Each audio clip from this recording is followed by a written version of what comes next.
नमस्कार दोस्तों, आप लोगों का बहुत बहुत स्वागत है आपके अपने YouTube चैनल MCS अवस्थी में। दोस्तों, आपको पता है पहले से कि हम लोग प्रश्नों की श्रृंखला कर रहे हैं। आज इसी प्रश्नों की श्रृंखला के क्रम में ही हम लोग सिविक्स के और DPSP के प्रश्नों को सॉल्व करेंगे। DPSP को लास्ट टाइम हम लोगों ने किया था। आज हम लोग मौलिक कर्तव्यों के बारे में देखेंगे, जिन्हें हम लोग फंडामेंटल ड्यूटीज़ भी कहते हैं।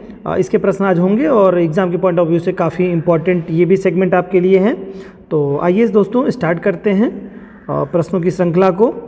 और आज़ादी का अमृत महोत्सव जो मनाया जा रहा है, उसके उपलक्ष्य में एकेडमी के द्वारा कुछ ऐसी सुविधाएं आप लोगों को प्रोवाइड की गई हैं। अगर यदि आप चाहते हैं अपनी स्टडी को बहुत ही बेहतर बनाना, तो आप जुड़ सकते हैं अगर एकेडमी से और भी मार्गदर्शन लेना चाहते हैं तो। आइए दोस्तों देखते हैं कि मूल कर्तव्य जो हमारे हैं वो उससे रिलेटेड कितने प्रश्न हमारे हैं और क्या क्या प्रश्न आए हैं एग्ज़ाम में और क्या क्या आने की प्रोबेबिलिटी है। इन तमाम सारी चीज़ों पे आज हम लोग चर्चा करने वाले हैं अपने प्रश्नों के माध्यम से। तो स्टार्ट करते हैं। पहला प्रश्न हम लोगों के सम्मुख आ चुका है। प्रश्न है, भारत के संदर्भ में निम्नलिखित में से कौन सा अधिकारों और कर्तव्यों के बीच सही संबंध हैं। तो आपको बताना इसमें है प्रश्न में कि आपके जो अधिकार हैं, ठीक है, कौन सा अधिकार और कर्तव्यों के बीच संबंध है। अधिकार यानी कि फंडामेंटल राइट यानी कि बात हो रही है यहाँ पर, और कर्तव्यों की बात हो रही है यानी ड्यूटीज़ की बात हो रही है। यानी फंडामेंटल ड्यूटीज़ और फंडामेंटल राइट के बीच में क्या संबंध हैं, ये बात बताना आपको। तो पहला कह रहा है, ये जवाब आपको सिंगल फॉर्म में देना है। आपको कोई एक जवाब सही होगा, कौन सा सही संबंध है। तो अधिकार कर्तव्यों के साथ सहसंबंध है, ये पहला ऑप्शन है। दूसरा है अधिकार व्यक्तिगत हैं, अतः समाज और कर्तव्यों से स्वतंत्र हैं। तीसरा है नागरिकों के व्यक्तित्व के विकास के लिए अधिकार न कि कर्तव्य महत्वपूर्ण हैं। और चौथा ऑप्शन है राज्य के अस्तित्व के लिए कर्तव्य न कि अधिकार महत्वपूर्ण है। तो निश्चित तौर से कौन सा के बीच सही संबंध है, क्या सही रिलेशन बनाता है आपको फंडामेंटल राइट और फंडामेंटल ड्यूटीज के बीच में। तो अधिकार कर्तव्यों के साथ सहसंबंध है, ये आपका ऑप्शन बिल्कुल करेक्ट हो जाएगा। क्योंकि अगर आपको अधिकार चाहिए तो भाई आपके कुछ कर्तव्य भी होते हैं, तो वो आपको बताना होगा। तो आपका करेक्ट आंसर हो जाएगा पहला ऑप्शन। दूसरा क्वेश्चन की तरफ चलते हैं मित्रों। दूसरा क्वेश्चन है, भारत में नागरिकों के मौलिक कर्तव्यों के संबंध में निम्नलिखित कथनों पर विचार कीजिए। ठीक है, तो विचार करके आपको बताना है इनमें से क्वेश्चन में कौन से निम्नलिखित कथनों में संबंध बताना है। प्रमुख में से कोई एक स्टेटमेंट सही होगा। इनमें कौन से कथन का मौलिक कर्तव्यों से संबंध में निम्नलिखित कथनों पर विचार करना है आपको। तो विचार के माध्यम से कोई एक सही जवाब होगा, वो देना होगा आपको। पहला कह रहा है, इनमें इसको संविधान के 42वें संविधान संशोधन 1976 के माध्यम से जोड़ा गया था। दूसरा ऑप्शन है, इनको लागू करने के संबंध में संविधान मौन है। और तीसरा है, मौलिक कर्तव्यों के अनुपालन के आधार पर या उनकी शर्त पर संविधान हमें मौलिक अधिकार नहीं देता। उपयुक्त में से तीनों कथन सत्य हैं, ये बताना है। तो निश्चित तौर से इसमें से कोई एक सवाल आपका सही हो जाएगा ऑप्शन, इस आधार पे आपको देना है। इसमें कह रहा है, इनको संविधान में 42वें संविधान संशोधन 1976 के द्वारा जोड़ा गया। तो ये बिल्कुल करेक्ट आपका आंसर है यहाँ पे कि स्वर्ण सिंह समिति की सिफारिश के आधार पर 42वें संविधान संशोधन 1976 के द्वारा मौलिक कर्तव्यों को जोड़ा गया है हमारे संविधान में। और आप जानते हैं कि जब हमारे मूल संविधान में, पहली बात ये आप जान लीजिए कि फंडामेंटल ड्यूटीज़ के बारे में कोई उल्लेख नहीं किया गया है। ये 42वें संविधान संशोधन 1976 के द्वारा जोड़ा गया और स्वर्ण सिंह समिति की सिफारिश के आधार पर इसको जोड़ा गया। स्वर्ण सिंह समिति की सिफारिश के आधार पर 8 मौलिक कर्तव्यों को स्वर्ण सिंह समिति ने सिफारिश की थी, लेकिन भारतीय सरकार ने जब इसको लागू किया तो 10 मौलिक कर्तव्यों को पहली बार लागू किया था। उसके बाद में 86वें संविधान संशोधन के माध्यम से एक 11वां जो है संविधान, मतलब जो 6 से 14 वर्ष तक के बच्चे हैं इनसे जो 6 वर्ष से कम उम्र के बच्चे हैं, इनको शिक्षा देने के लिए प्रावधान की बात कही गई थी।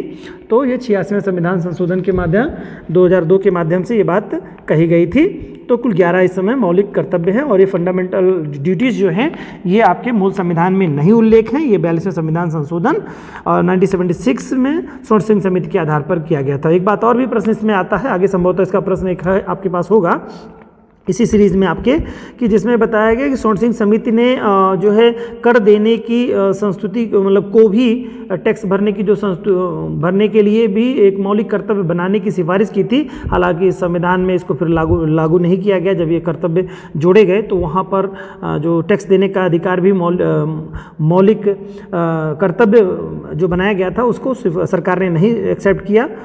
तो ये बात भी आपको ध्यान रखनी है। तो ठीक है, तो ऑप्शन आपका बिल्कुल करेक्ट हो जाएगा। पहला ऑप्शन जो है सही है। फिर दूसरा क्या, इनको लागू करने के संबंध में संविधान मौन है। तो ये भी देखिए बिल्कुल स्टेटमेंट सही है, क्योंकि इसको कहीं पर भी लागू करने की बात नहीं की जाती है। बाकी कुछ चीज़ों को लेकर के संविधान में कहा जा सकता है, यानी राष्ट्रीय महत्व की कोई चीज़ें हैं तो उसको लेकर, जैसे अक्सर देखते हैं आप 15 अगस्त या 26 जनवरी के दिन में कुछ ऐसी बातें सुनने में आती हैं कि किसी ने राष्ट्रगान या उसके अलावा जो है राष्ट्रगीत या इस तरह की चीज़ों को लेकर के उसके प्रति आस्था नहीं व्यक्त की गई, और तमाम सारी चीज़ आपको सुनने में आती है सोशल मीडिया के माध्यम से। तो वहाँ पर ये बात कही गई है कि कुछ चीज़ों को संविधान को लागू मतलब जो ड्यूटीज़ जो हैं उसको लागू कर सकता है न्यायालय। तो ये हो सकता है। बाकी चीज़ों को ये पूरी तरह से जो आपको आज वर्तमान समय में 11 आपके जो मौलिक कर्तव्य हैं इनको लागू करने के लिए संविधान में कोई प्रावधान नहीं है, इनको बाध्यकारी नहीं है। कोई माने तो भी ठीक है, नहीं माने तो भी ठीक है, लेकिन एक नागरिक होने के नाते मौलिक कर्तव्यों का पालन करना अति आवश्यक आपके लिए होता है, बट बाध्यकारी न्यायालय के द्वारा नहीं होता है। नेक्स्ट है, मौलिक कर्तव्यों के अनुपालन के आधार पर या उनकी शर्त पर संविधान हमें मौलिक अधिकार नहीं देता है। हाँ, ये बात देख लीजिए कि कह रहा है ना कि मौलिक कर्तव्य का संबंध मौलिक अधिकार से रिलेशन बना रहा है, तो कह रहा है कि अधिकार नहीं देता है। तो क्या है, पूरा समझने की कोशिश करिएगा। मौलिक कर्तव्यों के अनुपालन के आधार पर, यानी कि मौलिक कर्तव्यों का आप अनुपालन करते हैं या उनकी शर्त पर संविधान हमें मौलिक अधिकार नहीं देता है। हाँ बिल्कुल, इससे कोई रिलेशन नहीं है भाई। मौलिक अधिकार का मौलिक कर्तव्य से कोई रिलेशन नहीं, यानी फंडामेंटल राइट का फंडामेंटल ड्यूटी से कोई रिलेशन नहीं है। यह भी आंसर आपका सही है। तो उपयुक्त में से तीनों कथन सत्य हैं, यानी कि ऑप्शन 4 इज करेक्ट आंसर हो जाएगा आपका। तो यहाँ पे बताना था कि संबंध निम्नलिखित कथनों पर विचार कीजिए, तो सब पर विचार करना था और सभी कथन सही हैं। ये चौथा ऑप्शन आपका कह रहा है, जिसमें पहले दूसरा तीसरा ऑप्शन करेक्ट है। आइए नेक्स्ट क्वेश्चन की तरफ चलते हैं। निम्नलिखित में से कौन सा मौलिक कर्तव्यों से संबंधित नहीं है? यहाँ पर बताना है कि मौलिक कर्तव्य से रिलेशन किसका नहीं है। तो 4 तरह के कर्तव्य दिए रहे हैं, तो उनको देखना है आपको कि कौन सा रिलेशन नहीं है। पहला कह रहा है मित्रों, हमारे राष्ट्रीय स्वतंत्रता आंदोलन को प्रेरित करने वाले उद्धत आदर्शों को संजोए रखना तथा उनका अनुगमन करना। तो बिल्कुल कहता है, ये सही बात है आपका। दूसरा है, अपनी सामाजिक संस्कृति की समृद्धि धरोहर का सम्मान करना तथा उसे संरक्षित करना। ये भी बिल्कुल करेक्ट है आपका, सही है। अगला है, समाज के कमजोर वर्गों को विशेषतया अनुसूचित जाति तथा अनुसूचित जनजाति के शैक्षणिक तथा आर्थिक क्षेत्रों को बढ़ावा देना। बिल्कुल ये नहीं कहा गया है। ये आपकी जो बात कही गई है ये टोटली आपकी रॉन्ग है। ये मौलिक कर्तव्य में ये बात नहीं कही गई है। ये तो आपकी फंडामेंटल राइट की बात कही गई है। और चौथा ऑप्शन आपका है, यानी कि ये करेक्ट नहीं होगा आपका, ये करेक्ट नहीं होगा। फिर क्या कह रहा है कि भारतीय संविधान कह रहा है भारत की संप्रभुता, एकता और अखंडता की रक्षा करना और उसे एक समान बनाए रखना। तो ये भी बिल्कुल है, एकता और अखंडता को बनाए रखना तो बिल्कुल बात कहता है भारत के बारे में। तो कह रहा है कौन नहीं है, तो निश्चित तौर से ऑप्शन 3 इज करेक्ट हो जाएगा। यही नहीं है, बाकी सभी जो हमारे फंडामेंटल ड्यूटीज़ हैं। ठीक है, ओके। नेक्स्ट क्वेश्चन की तरफ चलते हैं दोस्तों। भारतीय संविधान द्वारा प्रदत्त नागरिकों के मूल कर्तव्यों में निम्नलिखित में से क्या नहीं है? क्या मौलिक कर्तव्य नहीं है, ये आपको बताना है। पहला कह रहा है मिश्रित संस्कृति की समृद्ध विरासत की रक्षा करना, बिल्कुल है ये। दूसरा कह रहा है सामाजिक अन्याय से कमजोर वर्गों की रक्षा करना। भाई देखिए, ये इसकी बात नहीं करता है। नागरिकों का ये कर्तव्य नहीं है, बल्कि ये शासन प्रशासन या कानून का ये अधिकार कर्तव्य है कि जिससे कि वो रोके। कानून का कर्तव्य का मेरा मतलब है कि कानून सरकार बनाएगी तो फिर वो लागू होगा, और फिर सामाजिक अन्याय की बात वहाँ पर कमजोर वर्गों के लिए वहाँ पर उल्लेख किया गया है। तीसरा कह रहा है वैज्ञानिक मनोदशा और खोज की भावना का विकास करना, बिल्कुल आपको है। आपकी सोच जैसे जादू टोना, झाड़ फूक, आडंबरों में अपने आप को नहीं डुबोना है, उससे आपको उभर के बाहर आने की चीज़ सोचनी बात करनी है। ये वैज्ञानिक दृष्टिकोण यानी मनोदशा होगी। और खोज की भावना यानी कि क्या साइंस में ऐसा कुछ खोजा जाए कि जिससे कि आधुनिक सोच का विकास हो, वैज्ञानिक सोच का विकास हो, तो बिल्कुल ये बात कहता है, ये करेक्ट आंसर है। चौथा है व्यक्तित्व और सामूहिक कार्यकलापों के सभी क्षेत्रों में उत्कृष्टता के लिए प्रयत्न करना, बिल्कुल सही आंसर है आपका, ये भी ऑप्शन करेक्ट हो जाएगा। तो इसमें से मौलिक कर्तव्यों में क्या नहीं है, तो तीसरा मतलब दूसरा ऑप्शन ही आपका गलत है, बाकी सभी आंसर ऑप्शन सही हैं दोस्तों। नेक्स्ट क्वेश्चन की तरफ चलते हैं। अगला है भारतीय संविधान के अंतर्गत निम्नलिखित में से कौन सा मूल कर्तव्य नहीं है, ये आपको बताना है। मूल कर्तव्य नहीं है, ऑप्शन है, थोड़ा ध्यान देना होता है प्रश्नों में कि पूछ क्या रहा है, नहीं है या है। तो यहाँ पर पूछ रहे हैं नहीं, ये इसकी बारीकी आप ध्यान देखेंगे तो बिल्कुल ये सरल आसान क्वेश्चनों में, जैसा कि ये सारे टॉपिक बड़े ही सरल हैं आपके, आपने पढ़ रखा है तो बहुत ईजी आपको लग रहा होगा, लेकिन दोस्त थोड़ी सी लापरवाही भी आपके लिए घातक हो सकती है।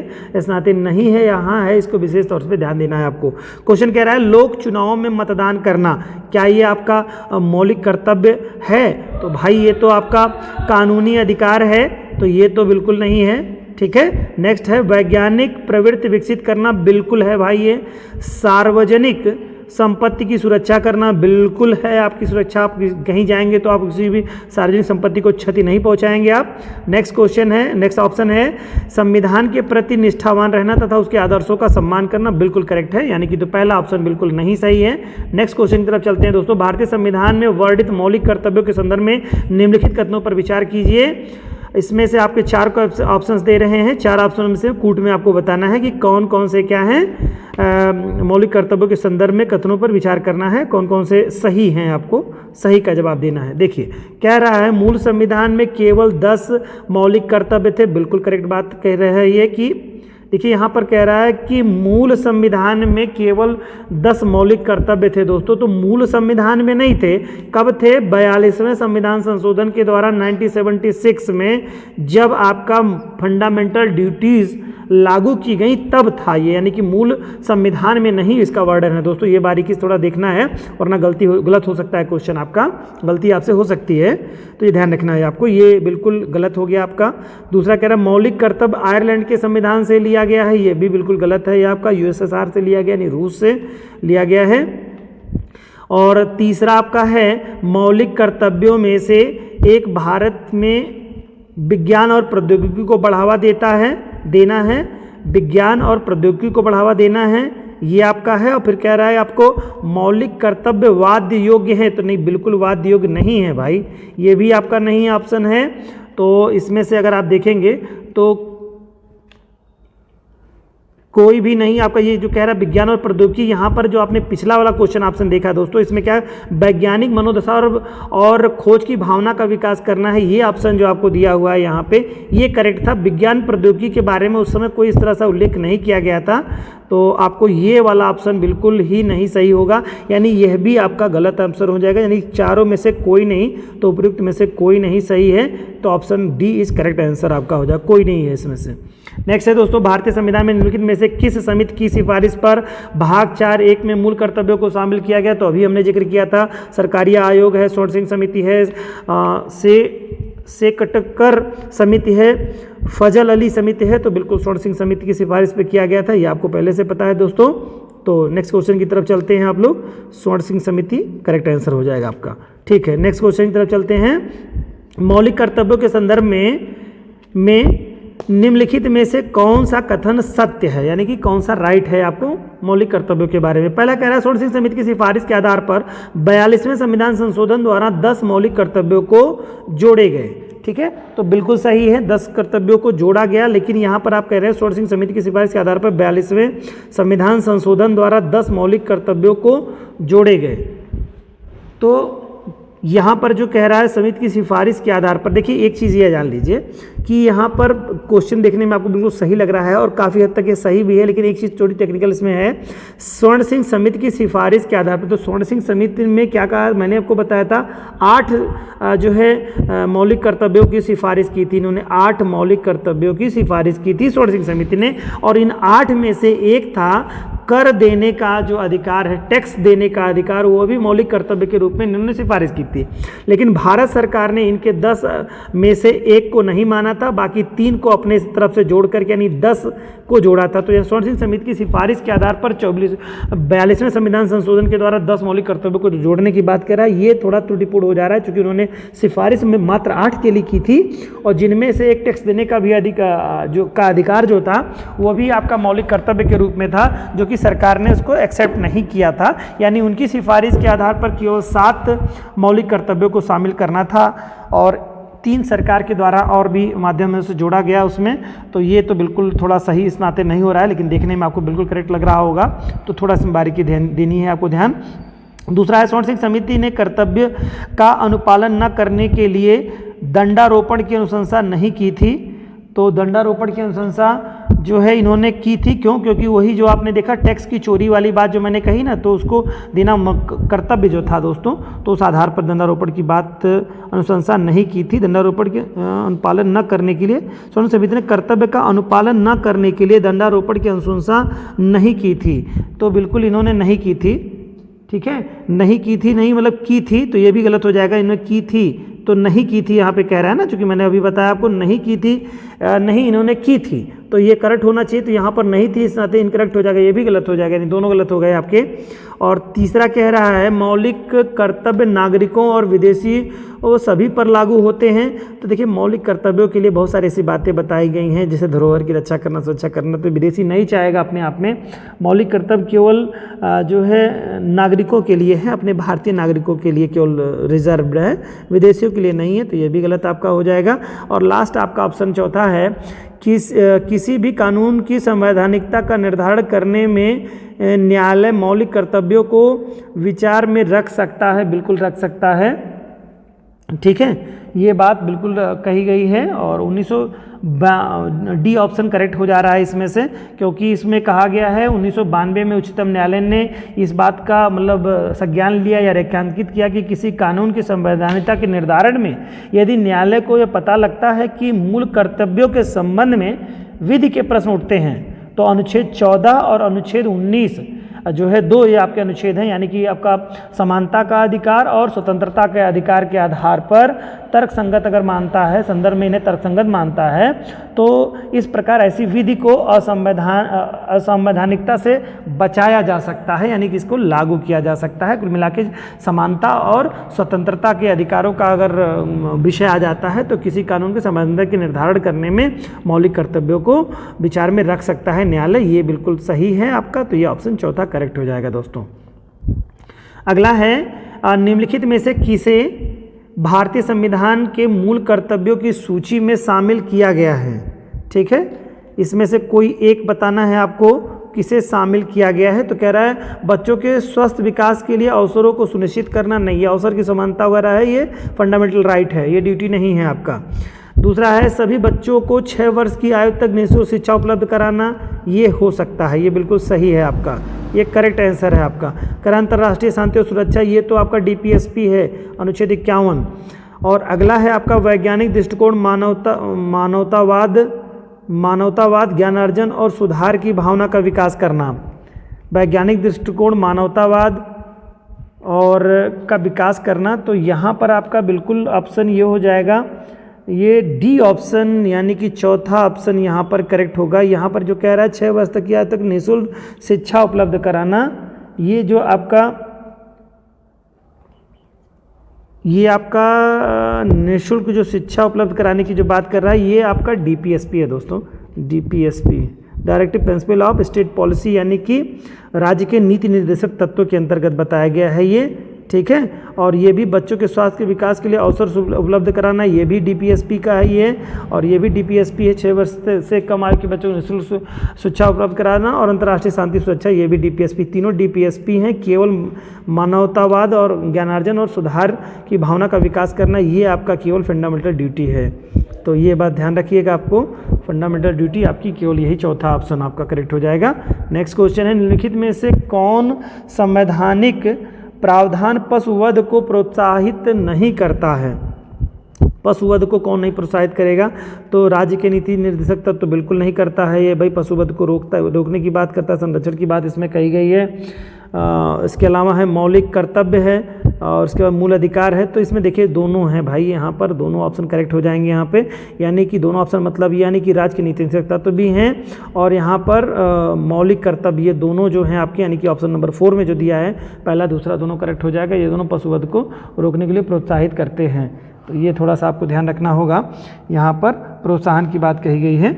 और ये जान लीजिए कि आप डीपीएसपी की बात करते हैं तो यानी कि जो आपका अनुच्छेद 48 है वो आधुनिक और वैज्ञानिक आधार पर कृषि और पशुपालन को के बारे में बात कहता है। तो यहाँ पर ये बात बिल्कुल कही गई है 48 अनुच्छेद 48 के तहत 48 के तहत, ठीक है। और इसमें बात कही गई कि पशुओं की जो नस्लों और को सुधारने के बारे में बात कही गई, सुधारने तथा गाय और बछड़ों अन्य दुधारू मवेशियों की हत्या का प्रतिबंधित करने के लिए कदम उठाए जाने के लिए सरकार से कहा गया है। मतलब सरकार जब कानून बनाए तो इसका ध्यान रखिए, इसके बारे में बताया गया है, ठीक है। और अनुच्छेद जो आपका मौलिक कर्तव्य है इसमें अनुच्छेद 51 का के अंतर्गत जो है जो अनुच्छेद 6 आपका आता है, जिसे आप कह सकते हैं कि अनुच्छेद 6 के अंतर्गत जो आता है अनुच्छेद 6, तो आप देखेंगे यहाँ पर ये इसके अंतर्गत आ जाता है एफ, उसको आप देख लेंगे तो एफ आपका इसके अंतर्गत आएगा, ठीक है, एफ, ठीक है, एफ। और ये एफ कह सकते हैं, 51 एफ के तहत ये प्रावधान किया गया है, जिसमें ये बात बताया गया है कि नागरिकों का कर्तव्य होगा कि प्राकृतिक पर्यावरण सुरक्षा और उसे सुधार करने का प्रयास करेगा। वन, झील और नदियाँ और उसके वन्यजीव जो हैं जीवों के प्रति वो संवेदना की भावना रखेगा। तो ये बात बिल्कुल कही गई है इसमें, इस नाते करेक्ट आंसर बिल्कुल सही हो जाएगा। राज्य की नीति निर्देशक तत्व और मौलिक कर्तव्य दोनों हो जाएंगे। तो आपको समझ में आ गया होगा, अनुच्छेद 48 के माध्यम से नीति निर्देशक तत्व पशुवध को रोकने के लिए बात कहता है एक तरह से, और फिर मौलिक अधिकार जो है 51(6) के तहत ये बात बताई गई है, ठीक है। और 6 का मतलब हो गया 5F के तहत हो, 5 का 51 का F के तहत ये बात कही गई है, ठीक है। नेक्स्ट क्वेश्चन है दोस्तों, निम्नलिखित में से कौन सा भारत के संविधान में विहित एक मूल कर्तव्य नहीं है? मूल कर्तव्य नहीं, हमारी सामाजिक संस्कृति की गौरवशाली परंपरा का महत्व समझना और उसका परिरक्षण करना, ये बिल्कुल है। दूसरा है प्राकृतिक पर्यावरण की रक्षा करना और उसका संवर्धन करना, ये भी बिल्कुल है आपका। पूछा है नहीं है, कोई एक नहीं होगा इसमें दोस्तों। सार्वजनिक संपत्ति की सुरक्षा करना और हिंसा से दूर रहना, ये भी है। अंतर्राष्ट्रीय शांति और सुरक्षा डीपीएसपी में दिया गया है, तो यही बिल्कुल नहीं होगा, बाकी सब सही होंगे ऑप्शन। नेक्स्ट क्वेश्चन है, ऐसी प्रथाओं का त्याग करें जो स्त्रियों के सम्मान के विरुद्ध है, संबंधित है, किससे संबंधित है? तो स्त्रियों का सम्मान करें, त्याग मतलब जो है ये बात जो बताई गई है हमारे, ये किसके तहत ये प्रथाओं का त्याग करने की बात कही गई है? तो निश्चित तौर से हम लोग पढ़ रहे हैं क्या मौलिक कर्तव्य के बारे में। तो मौलिक कर्तव्यों में ये कहा गया है प्रथाओं का त्याग करें तथा जो स्त्रियों के सम्मान के विरुद्ध हैं उन प्रथाओं का त्याग करना होगा जो स्त्रियों का सम्मान नहीं करने की बात कहते हैं, ठीक है। नेक्स्ट क्वेश्चन है दोस्तों, 42वें संविधान संशोधन अधिनियम 1976 द्वारा किस अनुच्छेद के तहत मूल कर्तव्यों को जोड़ा गया? तो किस अनुच्छेद के तहत जोड़ा गया? 51 का में जोड़ा गया है, बिल्कुल आप जानते हैं। तो 51 दे रहा है, अनुच्छेद 36 दे रहा है, अनुच्छेद 21 का दे रहा है, फिर अनुच्छेद 51 का दे रहा है, तो ये बिल्कुल 51 का हो जाएगा, ठीक है। नेक्स्ट क्वेश्चन है मित्रों, निम्नलिखित कथनों में से कौन सा भारतीय नागरिकों के मूल कर्तव्यों के विषय में नहीं है? भारतीय नागरिकों के मूल कर्तव्यों के संबंध में क्या नहीं है, ये कूट में आपको जवाब देना है। पहला कह रहा है इन कर्तव्यों को परावर्तित करने के लिए एक विधायी प्रक्रिया दी गई है, नहीं बिल्कुल नहीं है, ये गलत है आपका, ये नहीं है, ठीक है। दूसरा कह रहा है वे विधिक कर्तव्यों के साथ परस्पर संबंधित हैं, वे विधिक कर्तव्यों के साथ, क्या कह रहा है, भारतीय नागरिकों मूल कर्तव्यों के विषय में नहीं है, कर्तव्यों के विषय में नहीं है, तो ये भी नहीं आपका दिया हुआ है। ये विधिक कर्तव्यों के साथ परस्पर संबंधित हैं, तो ये बिल्कुल संबंधित नहीं है ये भी। और मौलिक कर्तव्य वाद्य योग्य नहीं है, हाँ ये बिल्कुल सही है, वाद्य योग्य नहीं है। मौलिक कर्तव्य का समावेश मूल संविधान में नहीं है, ये भी सही है, यानी तीसरा चौथा का कूट जो होगा वो सही हो जाएगा। ऑप्शन ए में ही दिया है दोस्तों, तो करेक्ट आंसर आपका हो जाएगा यहाँ पे ए ऑप्शन करेक्ट हो जाएगा, ये करेक्ट हो जाएगा। तीसरा चौथा बिल्कुल करेक्ट है। पूछा है सही नहीं है, अरे सॉरी यार, इसमें पूछा है सही नहीं है, तो ये हाँ यही ठीक है, वाद्य योग्य नहीं है, बिल्कुल सही है, ये वाद्य योग्य नहीं है, और मूल संविधान में नहीं है, ये भी है, बिल्कुल ये गलत है दोनों। तो तीसरा चौथा बिल्कुल ए ऑप्शन करेक्ट होगा, सही है, ए ऑप्शन करेक्ट होगा। अब अगला क्वेश्चन है दोस्तों, मौलिक कर्तव्यों के संबंध में निम्नलिखित कथनों पर विचार कीजिए। ठीक है, निम्नलिखित कथनों